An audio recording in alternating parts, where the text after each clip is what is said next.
Yazi ngiyafisa ukuba neseluleko kumfowethu usiqiniseko umvelazi Thembu. Iyabona siqiniseko ngeke kulunge emhlabeni mawukuthi wena nje awusazi umuntu usubhabha emafini. Umuntu akadalelwanga ukundiza nokuphapha emafini. Ngoba leli gama lokuphapha, igama elithi ukuphapha lisho ukundiza. Umuntu akadalelwanga ukundiza. Uyadingeka ngelinye ilanga isiqiniseko ukuhlale phansi. Wedwa nje uphume efletini mawuthi uhlala efletini. Uphume uhambe uyohlala nje esigangeni uzibuza ukuthi wena abazali bakho bakuzala unje nani noma washintshaphi. Balekile ukuthi uyenze nje lento ekuthiwa i-self introspection. Ukuthi ukuzibuka ukuthi wena njengoba usiqiniseko umvelazi uzalo ubani wakwabani abazali bakho bakukhulisa kanjeni.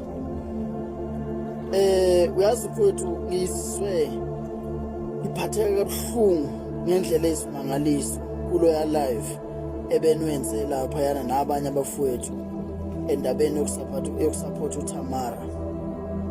Bese ubuka lo live lo enjoy futhi ukubuka. Wasuzongcolisa wena ngokufaka igama lika Shembe phakathi wal abbreviate and wafaka igama lika Shembe la engazi ukuthi bese lingena kanjani igama lika Shembe kuloya live loya wena. Uyabona siqiniseko akekho umuntu owake waba ungqushishilisi nje emhlabeni noma wayiqile lezikhothe emhlanje.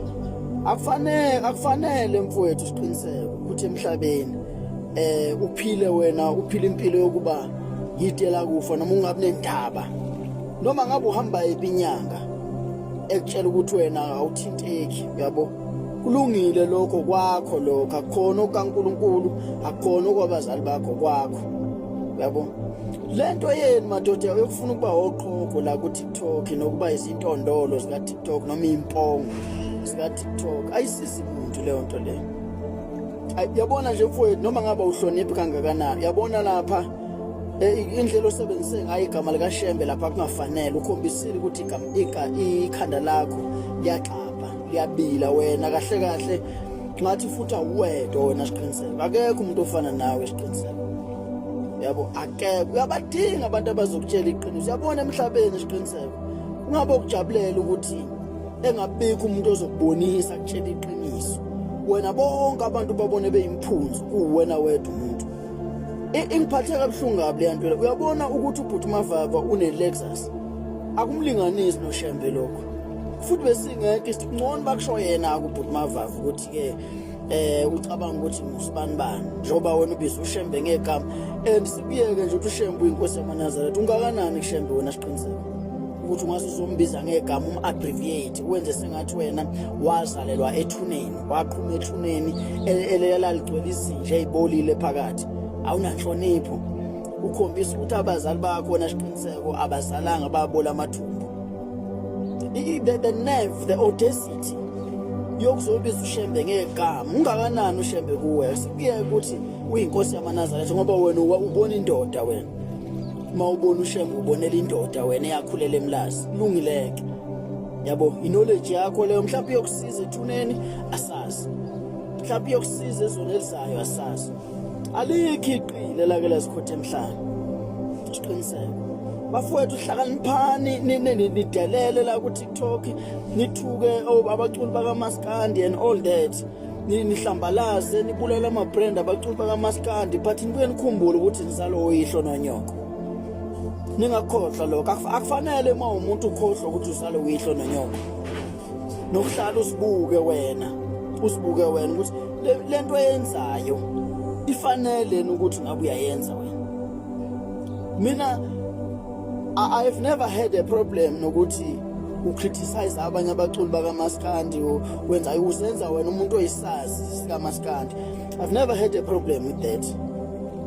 Kodwa I was so disappointed, disgusted, exasperated manguzwa uzofaka igama lika Shembe ku live ezifo wakwabona uShembe eko live. Yabona siqiniseko wena okenibuza ngelinye ilanga ukuthi mawuvela usufaka uShembe ugagula uShembe umfake la kangangene khona noma ngabe ujabuleka kangakanani. Uyabo and mawubonile lapha akekho umuntu o-entertain le yanto yakho leyana wena yabo. Even ubhuti Mavava uvele wa-shut down, washiya yonke lo live wena, wawushiya waphuma without even saying goodbye.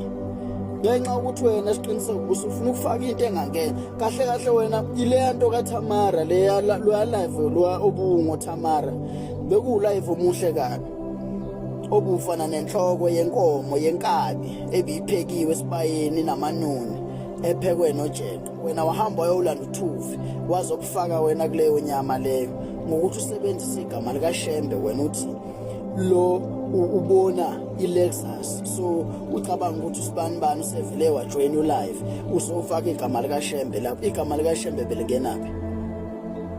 Mina nginankinga ukuthi angisili Nazareth, nayi inkinga yami, nginezono, ngiyumlandeli kaShembe.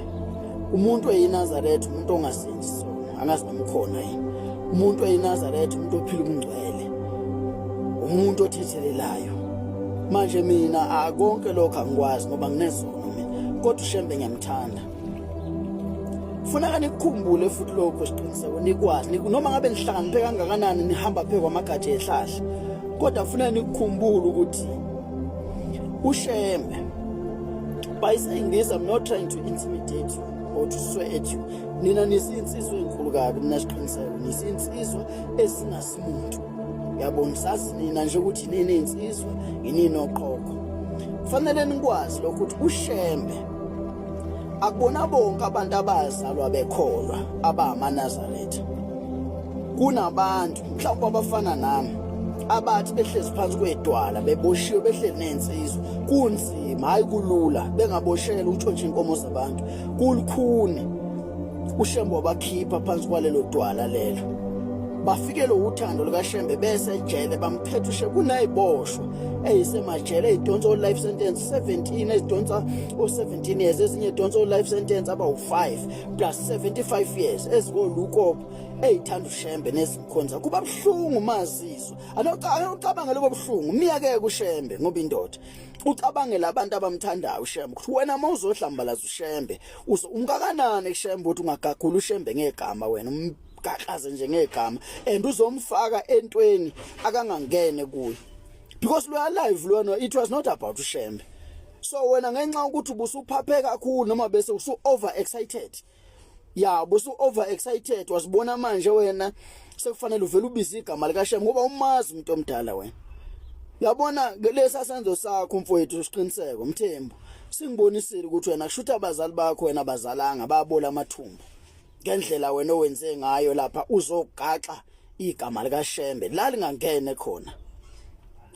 Eqinisweni it was totally unnecessary ukuthi wena uzofaka igama lika Shembe ulifake entweni engangene kulo ngoba wena ufuna ukuveza ukuthi awusabi umuntu wena nje ungakhuluma nanoma ubani noma kanjani uyakhaya nje la ufuna ukukhaya khona abantu uShembe akabakhipha kunzima ebakhiphe emajele bayamthanda uShembe nokuthi bebuka ngathi bathithibele ingoba bathithibeze uShembe ngezwi lakhe nangomthetho hayi kahle ukuthi inhlalisuthi mhlamba abafazi ufuna lokho kuhambe nikwazi nje noma ngabe ngeke unisize ngalutho empilweni kodwa ufuna nazi ukuthi uShembe ningacabanga ukuthi inhlalisuthi abafazi.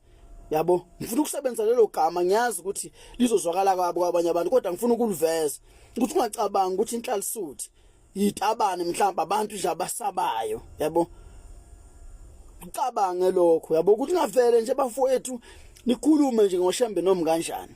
Yabo ngoba vele uyazi ukuthi uShembe vele ngeke ezisho lutho ngawe kodwa khona izinto eziyoba ingubo yentwala eziyodla umphefumulo wakho ngelinye ilanga. Yabo I'm not trying to sweat you or to intimidate you kodwa mfowethu ngiyaconscientize mfowethu because ngikhonzile ngiyaconscientize baza abanye abantu ungazazi wena wedwa.